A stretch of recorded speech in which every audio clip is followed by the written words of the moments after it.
City cable news కి స్వాగతం. మచిలీపట్నాన్ని పచ్చదనంతో నింపేందుకు చర్యలు ప్రారంభించినట్లు రాష్ట్ర మంత్రి కొల్లు రవీంద్ర తెలిపారు. మచిలీపట్నాన్ని పచ్చదనంతో నింపేందుకు చర్యలు ప్రారంభించినట్లు రాష్ట్ర మంత్రి కొల్లు రవీంద్ర తెలిపారు. ఇందులో భాగంగా రైల్వే స్టేషన్ నుంచి బందరు కోట వరకు రోడ్డుకి ఇరువైపులా మొక్కలు నాటే కార్యక్రమాన్ని ఆయన ప్రారంభించారు. మంత్రి Ravindra, RTC chairman Konakalla Narayanarao, Janasena incharge Bandi Ramakrishna, కూటమి నాయకులు ఈ సందర్భంగా మొక్కలు నాటారు. మంత్రి రవీంద్ర తదితరులు మాట్లాడుతూ నగరంలో పోర్టు రోడ్డుకు పూర్వ వైభవం తెస్తామన్నారు. ముఖ్యమంత్రి చంద్రబాబు నాయుడు ఆశయాలకు అనుగుణంగా మచిలీపట్నాన్ని కాలుష్య రహిత నగరంగా మారుస్తామన్నారు. రోడ్లు వెడల్పు చేసేందుకు ఇప్పటికే ఆక్రమణలు తొలగించడం జరిగిందని, నగర ప్రముఖులతో త్వరలో సమావేశం ఏర్పాటు చేసి నగర అభివృద్ధిపై సూచనలు, సలహాలు స్వీకరిస్తామన్నారు. రోడ్డుకి ఇరువైపులా మొక్కల రక్షణకు కూటమి శ్రేణులు 200 ట్రీ గార్డులు సిద్ధం చేసినట్టు తెలిపారు. ఈ కార్యక్రమంలో టీడీపీ నాయకులు గొర్రెపాటి గోపిచంద్, పల్లపాటి సుబ్రహ్మణ్యం, ఇలియాస్ పాషా, మున్సిపల్ మాజీ చైర్మన్ మోటమరి బాబా ప్రసాద్ తదితరులు పాల్గొన్నారు. ప్రధానమైనటువంటి మార్గం మచిలీపట్నం ఫోర్ట్ రోడ్డు. మరి మచిలీపట్నం విజయవాడ రోడ్ నుంచి స్ట్రైట్గా కోనేరు సెంటర్ మీదుగా గతంలో పోర్ట్ వరకు వెళ్ళడానికి ఈ రోడ్ని వాడేవాళ్ళు. దానికి పోర్ట్ రోడ్ అని నామకరణం ఉంది. మరి ఈ పోర్ట్ రోడ్లో మరి గ్రీనరీని పెంచాలనే ఉద్దేశంతో మరి దీనికి మరి మొట్టమొదట మొత్తం కూడా చెట్లు పెరిగిపోయి నానా చండాలంగా ఉండేది. మేము వచ్చిన వెంటనే మొత్తం కూడా క్లీన్ చేయించి ఇవాళ ట్రీ గార్డ్స్ కూడా ఏర్పాటు చేసి ఇవాళ ఏదైతే తెలుగుదేశం పార్టీ నాయకులు, జనసేన పార్టీ నాయకులు, కార్యకర్తలు, బీజేపీ పార్టీ నాయకులు, కార్యకర్తలు స్వచ్ఛందంగా ట్రీ గార్డ్స్ తయారు చేసి ఆ ట్రీ గార్డ్స్ అన్నింటిని కూడా ఈరోజు ఇవ్వడం జరిగింది. దాదాపు ఒక 200 ట్రీ గార్డ్స్ని తయారు చేయించడం జరిగింది. మరి ఇక్కడి నుంచి స్టార్ట్ చేస్తున్నాం. బందర్ మొత్తం కూడా గ్రీనరీని పెంచడానికి మరి పవన్ కళ్యాణ్ గారు ఫారెస్ట్ మినిస్టర్గా, గౌరవ ముఖ్యమంత్రి గారు చెప్పిన విధంగా మినిమం 50% గ్రీనరీ ఉండాలి అనే లక్ష్యంతో ఇవాళ రాష్ట్రం మొత్తం కూడా మేము గ్రీనరీని పెంచడానికి ప్రయత్నం చేస్తున్నాం. దానిలో భాగంగా ఈ చెట్లన్నింటిని కూడా ఏర్పాటు చేసి ప్రతి రోడ్డును కూడా సుందరంగా ఉంది. మచిలీపట్నం వస్తే మరి గతంలో మరి డివైడర్లన్నీ కూడా పిచ్చ మొక్కలతో ఎండిపోయి రాలిపోయి చాలా చండాలంగా ఉన్నటువంటి పరిస్థితుల్లో ఆ రోజున మొత్తం కూడా గార్డ్స్ ఏర్పాటు చేసి కోనేరు సెంటర్, జిల్లా పరిషత్ సెంటర్ దగ్గర నుంచి రాజుపేట సెంటర్ వరకు కూడా గ్రీనరీ పెంచడం నగరానికి ఒక కొత్త షాప్ వచ్చింది. అదే రకంగా అన్ని మార్గాలు కూడా, అన్ని రోడ్లకు కూడా మరి ఆ వీధిలో ఉన్నటువంటి పెద్దలందరూ కూడా ముందుకు వస్తే అన్ని ప్రాంతాల్లో కూడా చెట్లు పెంచి అలాగే పరిశుభ్రత చేసే కార్యక్రమానికి మనం శ్రీకారం చుట్టబోతున్నాం. మరి అందులో భాగంగా ఈరోజు ఇక్కడి నుంచి ఇది కార్యక్రమం స్టార్ట్ చేసుకోవడం జరిగింది. ప్రతి ఒక్కరు కూడా దీంట్లో భాగస్వాములు కావాలి. త్వరలోనే పుర ప్రముఖులందరితో కూడా ఒక సమావేశం పెట్టి మేము మచిలీపట్నానికి అవసరాలు ఏమున్నాయి, మచిలీపట్నాన్ని ఏ రకంగా వారు కోరుకుంటున్నారని చెప్పి వాళ్ళ సలహాలు, సూచనలు తీసుకోవడమే కాకుండా ఇప్పుడు మేము చేపట్టబోతున్నటువంటి కార్యక్రమాలను కూడా వాళ్ళకి తెలియజేయాలనే ఉద్దేశంతో ఒక 2-3 రోజుల్లోనే ఒక సమావేశం పెట్టబోతున్నాం. క్లీన్ అండ్ గ్రీన్, పరిశుభ్రతతో పాటుగా పచ్చదనం కూడా కావాలనేది చంద్రబాబు నాయుడు గారు ఆశయం. దానికి గాను ఇవాళ మచిలీపట్నంలో ప్రధానమైన రోడ్డు, ఒకప్పుడు మచిలీపట్నం పోర్టు గొప్ప అంతర్జాతీయ స్థాయిలో ఒక వెలుగెలిగినటువంటి పోర్టు. అందుకే దానికి పోర్ట్ రోడ్డు అని చెప్పి నామకరణం చేశారు. ఈ పోర్ట్ రోడ్డుకి మళ్ళీ వైభవం రాబోతూ ఉంది పోర్టు నిర్మాణం పూర్తయిన తర్వాత. దానికి గాను మచిలీపట్నం అంతా కూడా గ్రీనరీగా తయారు చేయాలనే మంత్రి గారి ఆలోచనకి తప్పనిసరిగా గ్రామ ప్రజలంతా కూడా, మచిలీపట్నం ప్రజలంతా కూడా సహకరిస్తూ ఉన్నారు. ఆయన ఏ అభ్యుదయ కార్యక్రమాలు పెట్టినా కూడా దానికి మన ప్రాంతం అభివృద్ధిగా క్లీన్గా ఉండాలి, పచ్చదనంతో ఉండాలి. దానికి గాను మచిలీపట్నం పుర ప్రజలంతా కూడా మీరు చేసే కార్యక్రమానికి పూర్తిగా సహకరిస్తారు. మనం త్వరలోనే ఈ యొక్క మచిలీపట్నాన్ని గ్రీనరీ టౌన్గా మార్చుకోవాలి.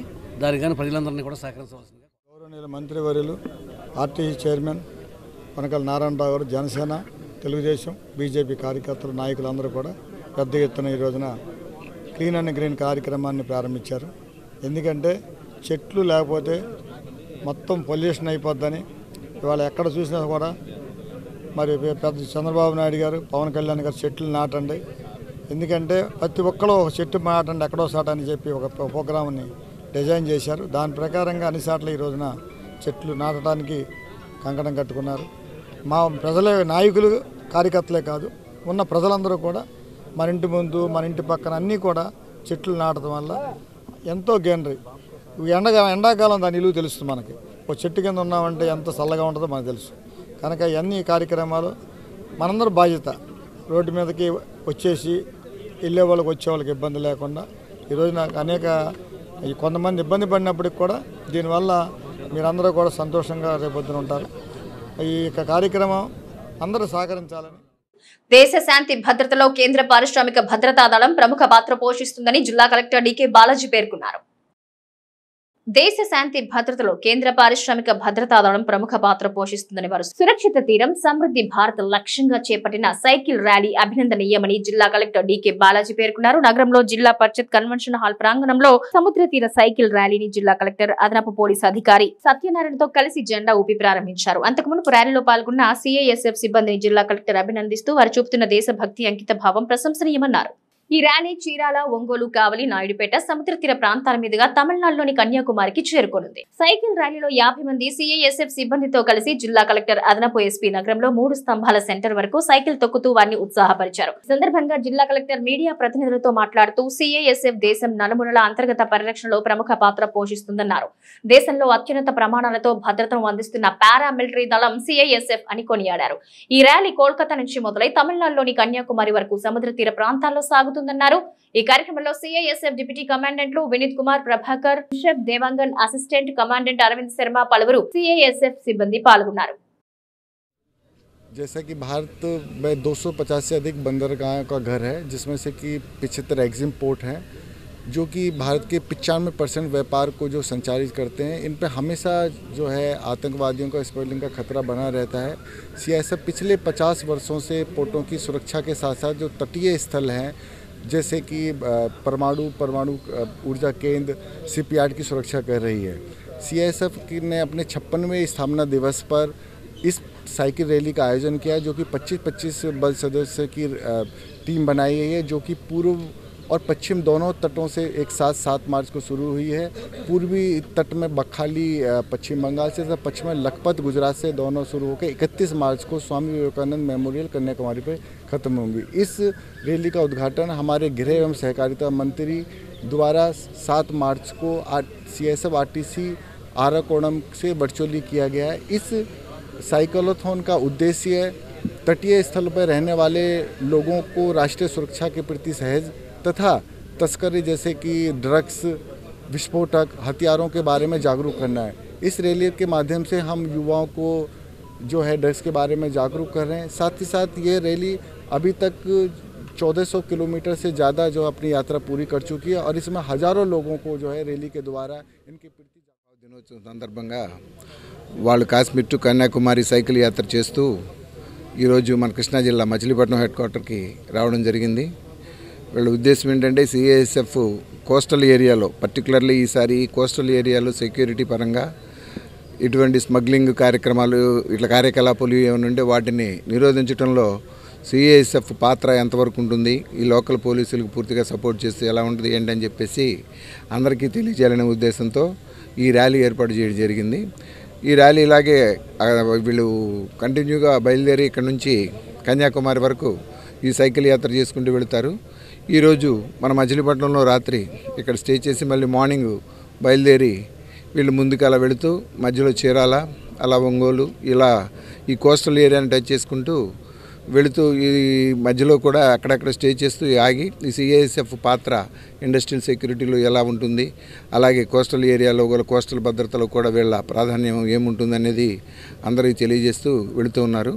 ఈరోజు మన జిల్లా ఎస్పీ గారు మన వేరే ప్రోగ్రాంలో ఉన్నటువంటి సార్ తరపున నేను అటెండ్ అయ్యేసి వీళ్ళని స్వాగతించి వీళ్ళకి మన సైడ్ నుంచి చేయాల్సిన ఏర్పాట్లు చేయడం జరుగుతుంటుంది. డ్రగ్స్ వస్తుంటాయి.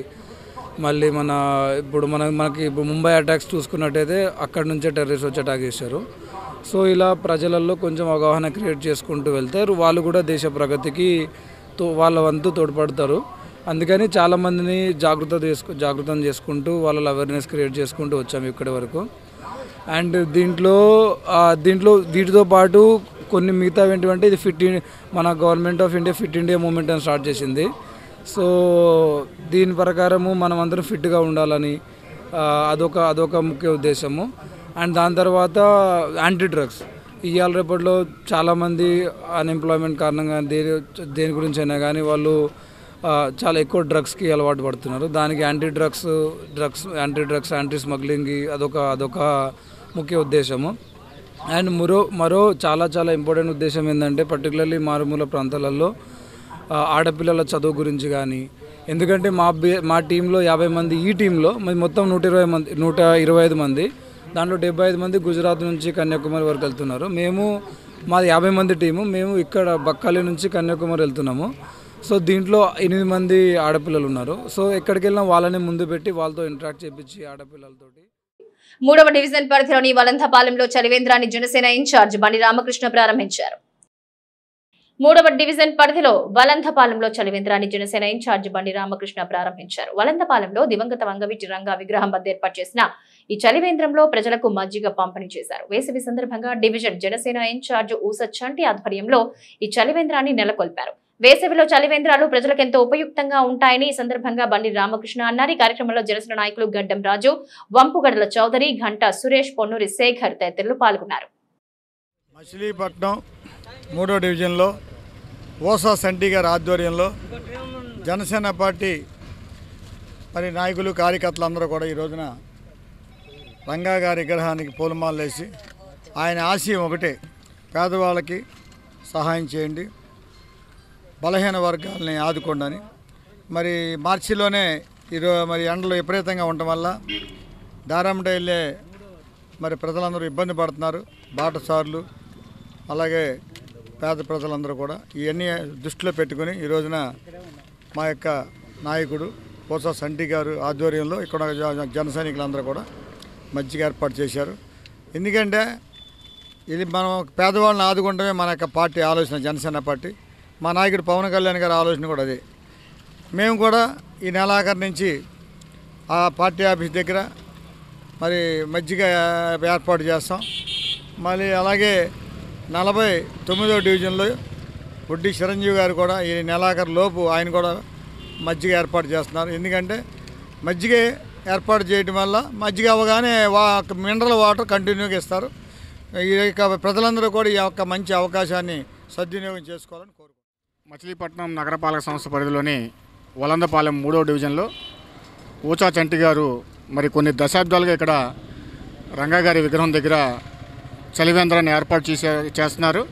అందులో భాగంగా ఈరోజు ఇక్కడ చలివేంద్రాన్ని మచిలీపట్నం జనసేన పార్టీ ఇన్ఛార్జ్ బండి రామకృష్ణ గారు అలాగే కూటమి నాయకులు అందరూ కలిసి ఈ రోజున అక్కడ ప్రారంభించడం జరిగింది. ఈ ప్రారంభంతో ఇక బందరపట్నం మొత్తం కూడా అన్ని చోట్ల కూడా చలివేంద్రాలను ఏర్పాటు చేయాలని చెప్పి బండి రామకృష్ణ గారు ఆ కార్యక్రమాన్ని చేపడుతున్నారు. రానున్న వేసవిని దృష్టిలో పెట్టుకొని మనతో పాటు పశుపక్షాదుల్ని, మొక్కలను కూడా కాపాడుకోవాల్సిన బాధ్యత మనందరిపై ఉంది. కాబట్టి ప్రతి ఒక్కరు కూడా ఈ వేసవిని దృష్టిలో పెట్టుకొని రాష్ట్ర ప్రభుత్వం కూడా ఆదేశాలు ఇచ్చింది. ప్రతి చోట కూడా మినరల్ వాటర్ కానీ, మజ్జిగ కానీ, శీతల పానీయాలు కానీ అందుబాటులో ఉంచమని. ఎందుకంటే ఈ సంవత్సరం వేసవి ఎక్కువగా ఉంటుందని చెప్తున్నారు. కాబట్టి బాటసారులకు, వాహనదారులకు ఈ రోజున మజ్జిగని పంపిణీ చేయడం జరుగుతుంది. 3 స్తంభాల సెంటర్లో ఆక్రమణలు తొలగించి ఉపాధిపై దెబ్బతీశారని బడ్డీ కొట్టు యజమానులు వాపోతున్నారు. 3 స్తంభాల సెంటర్లో ఆక్రమణలు తొలగించి ఉపాధిపై దెబ్బతీశారని బడ్డీ కొట్టు యజమానులు వాపోతున్నారు. డ్రైన్ పై లేకపోయినా తమ వ్యాపారాలను మున్సిపల్ అధికారులు తొలగించారని వారు వాపోయారు. కనీసం సమయం కూడా ఇవ్వకుండా తమ బడ్డీ కొట్లు మిషనరీ సహాయంతో తొలగించడం దారుణమన్నారు. నగరంలో కొన్ని ప్రాంతాల్లో ఆక్రమణలు తొలగించలేదని, ఆక్రమణ తొలగింపు విషయంలో మున్సిపల్ అధికారులు పక్షపాత ధోరణితో వ్యవహరిస్తున్నారని వారు ఆరోపించారు. బలరామపేట 3 స్తంభాల సెంటర్, బ్రహ్మంగారి గుడి, శివాలయం పక్కన 41 సచివాలయం. ఈ బడ్డీ కొట్లు 5 ఏళ్ళ నుంచి ఉన్నాయి. గత 50 ఏళ్ళ నుంచి ఇంకో బడ్డీ కొట్టు ఉందండి. ఆమె జీవనాధారం చేసుకుంటే చిన్న బడ్డీ కొట్లు పెట్టుకునే మేము ఏదో జీవనాధారం చేస్తున్నాం. ఏం అడ్డం వచ్చిందని ఈ బడ్డీ కొట్టు డ్రైన్ కూడా కాదు, ఇది ప్లాట్ఫారం సార్. కమిషనర్ గారి దగ్గరుండి ఈ బడ్డీ కొట్లు 2 కావాలని బాగా కొట్టించాడు. ఆయన ఎప్పుడు మేము కలవదు. కమిషనర్ ఎవరో కూడా మాకు తెలియదండి. మేము ఏ పార్టీకి సంబంధించిన వాళ్ళం కాదు. ఎక్కువగా మేము చాలా నష్టపోయి చాలా ఇబ్బందులు పడతా బడ్డీ కొట్టు పెట్టుకుని జీవనాధారం చేస్తున్నాం. ఈ బడ్డీ కొట్ల మీద ఏమి ఉపయోగం? ఆయనకి దగ్గరుండి పాల్గొట్టించాడు కమిషనర్ గారు. ఏ పార్టీ వచ్చినా పట్టగా జరుగుద్ది. కమిషనర్ గారు ఏ పార్టీ వచ్చినా చేస్తారు. కాకపోతే మటుకు ఆశించి ప్రజలని చూడాలి. కొంతమంది అవసరం సింథటిక్ సెంటర్లోనూ కొన్నిసార్లు బడ్డీలు తీయట్లేదు కమిషనర్ గారు. ఎందుకని తీయట్లేదు? ఎవరైతే ఆయనకు అనుకూలంగా ఉండట్లేదు, లేకపోతే ఆయన డబ్బులు ఇస్తలేదు అలాంటివి పాల్గొట్టిస్తున్నాడు ఆయన. ఈ రెండిట్లో ఇచ్చేది ఏముండదో మేము మా వరకు మేము పనిచేసుకుంటున్నాం. అట్లాగే ఈ బడ్డీ కొట్లని ప్రజల్ని మున్సిపాలిటీ భారం నుంచి చంద్రబాబు నాయుడు గారు ఏదో అభివృద్ధి అంటారు. అభివృద్ధి చేసి పేదవాళ్ళు పట్టకొడితే ఏముందండి? 6 సంవత్సరాల నుంచి కూడా ఎవరో కూడా తీయలేదు. మాకు ఒక గంట టైం ఏమన్నామండి, గంట టైం కూడా ఇవ్వకుండా నుంచున్న పళంగా బడ్డీలన్నీ కోవలతో చేశారు. మాకు చెప్పారండి, నెలల క్రితం చెప్పారు, మేము రాగానే తీసేసుకుంటామండి అని చెప్పారు. తీసేస్తామండి మేము, మాకు ఒక గంట టైం ఇస్తే అప్పుడులో మీరు రాగానే మేము అవకాడికి ఎట్టేసుకుంటామని అని అన్నాం. ఆగమన్నా కానీ ఆగలేదండి, ఒక గంట టైం కాడ పడవేసేసారు కొక్కినేరుతోటి. అది సంగతి. మేము 40 సంవత్సరాలు బట్టి ఇక్కడ ఉన్నామండి. 40 సంవత్సరాలు బట్టి ఇల్లు కట్టుకున్నాం. మా సొంత ఇల్లే, మా దారిలో మేము పెట్టుకున్నాం. సరిహద్దుల్లో అనుకోకుండా పాకలు పీకేశారు. మొన్న ఈ నెల 6వ తారీఖున ఇల్లు కూడా కాలిపోయింది. ఇల్లు కాలిపోయి 2 స్టేర్లు బిల్డింగ్ది కిటికీలు అన్నీ కాలిపోయినాయి. మా బాధలో మేము ఉన్నాం. పిల్లలు, మా అబ్బాయికి 2 ఆడపిల్లలు, ఆ పిల్లల చదువులు, పరీక్షల టైము, కానీ ఎవరు పట్టించుకోలేదు. ఇప్పుడు ఇంటింట్లోకి వచ్చి కొట్లు కూడా పీకేశారు. దానికి మా న్యాయం చేయలేదు. ఇల్లు కాలిపోయినాయి, కనీసం న్యాయం చేయలేదు. కిటికీలు కాలిపోయినాయి, 6 కిటికీలు, 50,000 రూపాయల టీవీ, వాషింగ్ మిషన్, ఇవన్నీ కాలిపోయినాయి. వాటికి న్యాయం చేయలేదు. మా బాధల్లో మేము ఉన్నాము. బడ్డీలు వచ్చి పీకేశారు. నిషేధిత మందులు విక్రయిస్తే ఎన్డీపీఎస్ చట్టం ప్రకారం కఠిన చర్యలు తీసుకుంటామని vigilance and enforcement IG Ravikrishna హెచ్చరించారు. రాష్ట్రంలో గంజాయి, మాదక ద్రవ్యాల నిర్మూలన కోసం రాష్ట్ర ప్రభుత్వం ఏర్పాటు చేసిన గరుడ టీం బృందం అవనిగడ్డలోని మెడికల్ షాపుల్లో తనిఖీలు చేపట్టింది. Vigilance and enforcement IG Ravikrishna నేతృత్వంలో విజిలెన్స్ ఎస్పీకే నగేష్ బాబు బృందం మెడికల్ షాపుల్లో మందులకు సంబంధించిన రికార్డులను, స్టాక్ ని పరిశీలించి షాపు నిర్వహణలో అనేక లోపాలున్నట్లు గుర్తించి అనుమతులు లేకుండా నిల్వ ఉంచిన హ్యాబిట్ ఫార్మింగ్ డ్రగ్స్, నిద్ర మాత్రలు, ఆల్ఫాజోలం, రెస్టిల్, ట్రెమిడాల్ వంటి మందులను స్వాధీనపరుచుకున్నారు. ఈ సందర్భంగా ఐజీ రవికృష్ణ మాట్లాడుతూ అవనిగడ్డలోని భార్గవ మెడికల్స్ లో సుమారు 55,000 రూపాయల మందులు స్వాధీనపరుచుకున్నట్టు తెలిపారు. ఈ తనిఖీలో vigilance SP K Nagesh Babu, drug inspector Sriram, drug AD Anil Kumar, Avanigadda DSP Talluru Vidyasri, CI Yuvakumar, SI Koppisetti Srinivas తదితరులు పాల్గొన్నారు. ఈరోజు గౌరవ డీజీపీ గారి సూచనల మేరకు రాష్ట్ర వ్యాప్తంగా మెడికల్ షాప్స్ మీద, మెడికల్ ఏజెన్సీస్ మీద దాడులు జరుగుతున్నాయి. సుమారుగా 100 టీమ్స్ దీంట్లో పాల్గొంటున్నాయి. డ్రగ్స్ కంట్రోల్ అడ్మినిస్ట్రేషన్, అదేవిధంగా ఈగల్, విఎన్డి, పోలీస్ అందరూ కూడా దాడుల్లో పాల్గొంటున్నారు. దీంట్లో పెద్ద ఎత్తున మాకు అవకతవకలు కూడా కనిపించినాయి.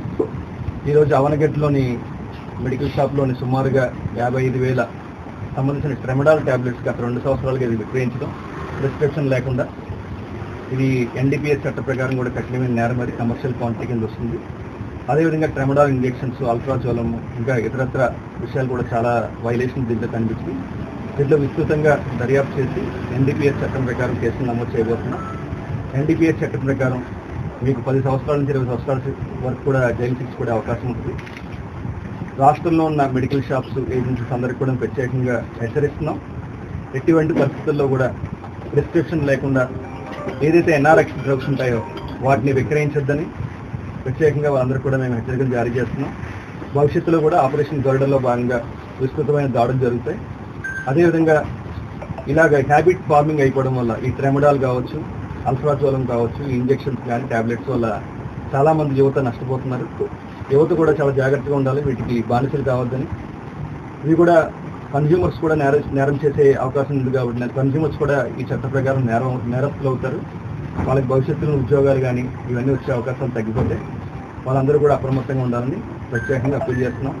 ఎటువంటి సమాచారం ఉన్నా సరే 1972కి ఈగల్ కంట్రోల్ సెల్కి ఖచ్చితంగా సమాచారం అందించాల్సిందిగా ప్రత్యేకంగా. ఈ వేసవిలో పట్టణ పుర ప్రజలందరూ తాగునీటి ఎద్దడి తలెత్తకుండా పటిష్ట చర్యలు తీసుకుంటున్నట్లు పెడన మున్సిపల్ చైర్పర్సన్ కటకం నాగకుమార్ తెలిపారు. ఈ వేసవిలో పట్టణ పుర ప్రజలందరూ తాగునీటి ఎద్దడి తలెత్తకుండా పటిష్ట చర్యలు తీసుకుంటున్నట్లు మున్సిపల్ చైర్పర్సన్ కటకం నాగకుమారి తెలిపారు.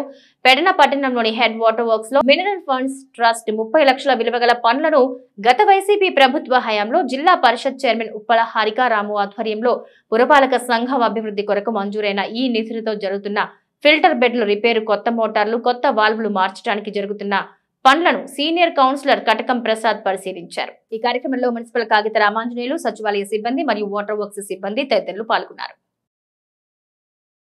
ప్రముఖ వైద్యులు కోట శ్రీహరిరావు హత్య పేరుతో ఎమ్మెల్యే మండలి బుద్ధప్రసాద్ డైవర్షన్ పాలిటిక్స్ చేస్తున్నారంటూ మాజీ ఎమ్మెల్యే సింహాద్రి రమేష్ బాబు మండిపడ్డారు. అవనిగడ్డలోని వైఎస్ఆర్ కాంగ్రెస్ పార్టీ కార్యాలయంలో రమేష్ బాబు మీడియా సమావేశంలో మాట్లాడారు. ఈ సందర్భంగా ఆయన మాట్లాడుతూ అసెంబ్లీలో కోట శ్రీహరి హత్య కేసును తేల్చాలని ఎమ్మెల్యే బుద్ధప్రసాద్ కోరడం పట్ల రమేష్ బాబు సంతోషం వ్యక్తం చేశారు. హత్య గురించి మాట్లాడేప్పుడు బుద్ధప్రసాద్ దుర్బుద్ధితోనే తన ప్రస్తావన తీసుకొస్తున్నారన్నారు. తనకు సంబంధం లేని, తన పాత్ర లేని కేసులో తనను ఇరికించడానికి బుద్ధప్రసాద్ ప్రయత్నిస్తున్నారన్నారు. ఎన్నికల ముందు నుంచి నియోజకవర్గంలో తనను అన్పాపులర్ చేయడానికి బుద్ధప్రసాద్ ప్రతిసారి డాక్టర్ హత్య కేసు గురించి ప్రస్తావించడం పద్ధతి కాదన్నారు. సిఐడికి కేసు అప్పగించిన తరువాత త్వరితగతిన కేసు తేల్చమని హడావిడి చేయటం బుద్ధప్రసాద్ దుర్బుద్ధికి నిదర్శనమన్నారు. ఈ కార్యక్రమంలో జెడ్పీటీసీ చింతలపూడి లక్ష్మీనారాయణ, సింహాద్రి వెంకటేశ్వర్లు, గాజుల జయగోపాల్, రేపల్లె శ్రీనివాసరావు, షేక్ నజీర్ బాషా తదితరులు పాల్గొన్నారు. బుద్ధప్రసాద్ గారు కక్షపూరితంగా నా మీద కక్షపూరితంగా ఏదో ఒక రకంగా ఇరికించాలనే ప్రయత్నం, నాకేమీ సంబంధం లేదు, దాంట్లో ఏమాత్రం నా పాత్ర లేదు. ఒక హత్యను నా మీద వేసి ప్రజల మధ్య ఒక అనుమానాలు కలిగించే పని ఎలక్షన్ ముందు నుంచి ఇవాళ వరకు కొనసాగిస్తున్నారు. అంతకుముందు ఎప్పుడు గత 4 సంవత్సరాల్లో ఆ హత్య సంగతి మాట్లాడటం కానీ చేయడం కానీ లేదు. ఆ తర్వాత ఎలక్షన్ ముందు తీసుకొచ్చారు. నిన్న చెప్తున్నారు పవన్ కళ్యాణ్ గారి గురించి పదే నన్ను తిట్టమన్నా, మరి ఆయన ఇక్కడ సంగతులన్నీ తెలుసుకుంటాం మూలంగానో ఏంటో నన్ను ఇప్పుడు ఏం తిట్లా. అప్పుడు ఆయన ముందు ప్లే కార్డులు పెట్టారు. ఖచ్చితంగా ఆ హత్య చేసిన దోషులకు శిక్షలు పడాలి, శిక్ష పడేటట్టు నేను చేస్తానని చెప్పాను. నేను ఆ రోజే చెప్పాను, దాన్ని నేను స్వాగతిస్తున్నాను. శ్రీహరిరావు గారు నాకు మిత్రుడు, నాకు మాజీ పార్ట్నరు, ఇక్కడ ప్రముఖ వైద్యుడు. ఆయన చంపడం, ఘోరాతిఘోరంగా చంపడం అనేది చాలా బాధాకరమైన విషయం. దాన్ని తేల్చండి, దాన్ని శిక్ష పడేటట్టు చేయండి అని చెప్పి నేను కూడా అడగడం జరిగింది. అంతకుముందు కూడా డిఎస్పీలని, ఎస్పీలని వాళ్ళందరినీ కలవడం చేయడం కూడా చేస్తున్నారు. అప్పుడు ఎప్పుడు ఈయనేమీ కల్పించుకోకుండా ఎలక్షన్ స్టార్ట్ అయిన దగ్గర నుంచి కల్పించుకుంటాడు. ఇందులో కేవలం ఏంటంటే నన్ను అన్పాపులర్ చేయటం కోసం నువ్వే సిఐడికి అప్పగించి వాళ్ళ దగ్గరికి వెళ్ళి లెటర్ ఇచ్చి సీఎం గారు తీసుకున్న తర్వాత దాన్ని సిఐడి ఎంక్వైరీ చేసిన తర్వాత ఇవాళ అది జరుగుతున్నప్పుడే నువ్వు అదేదో తేల్చట్లేదు అంటే త్వరితగతిని ఇప్పుడైతే ఏదైతే అమలు చేస్తున్నారో, అరెస్టులు అవి చేస్తున్నారో అట్లాగే సింహాద్రి రమేష్ని కూడా తొందరగా అరెస్ట్ చేసి లోపలేయండి అని చెప్పి హడావిడి చేయటం ఉందే, దాని వెనకాల మీ రాజకీయ కోణం, మీ బుద్ధి నన్ను అల్లరి చేయటం కోసం. నిన్నటి రోజే ఆయనకి ఎథిక్స్ కమిటీ చైర్మన్ ఇచ్చినట్టున్నారు. ఎథిక్స్ ఆయన చాలా మంచి ఎథిక్స్ ఉంటాయి. కరెక్ట్గా ఎలక్షన్ ముందు పిల్లల పార్టీ 6% పార్టీ, ఆ పార్టీలో నన్ను చేరమంటారని చెప్పి తిట్టి ఒక వారం రోజుల తర్వాత ఆ పార్టీలో చేరి తీసుకున్నప్పుడు నీ ఎథిక్స్ ఉన్నాయి. ఇక్కడ ప్రముఖ లాయరు, తెలుగుదేశం ప్రముఖ లాయరు తూమోటి రంగనాథ్ని కోర్టుకి వెళ్తుంటే సంపించినప్పుడు నీకు ఎథిక్స్ ఉన్నాయి. సైకి మర్జనరావు గారు తెలుగుదేశం నుంచి నీ పార్టీలో చేర్చుకుని జెడ్పీటీసీగా ఉన్న కన్నా జనార్దన్ని సంపించినప్పుడు కూడా నీ ఎథిక్స్ ఉన్నాయి. ఇంట్లోనేమో ఈగల మోత, బయటేమో పల్లకీల మోత. నువ్వేమో బయట బుద్ధ భగవాను లాగా, సౌమ్యుడిలాగా అన్నిటికీ మంచి చేస్తున్నట్టుగా కనపడతావు. చేసే ఎన్ని దుర్మార్గ పనులు, కుట్రపూరిత పనులు.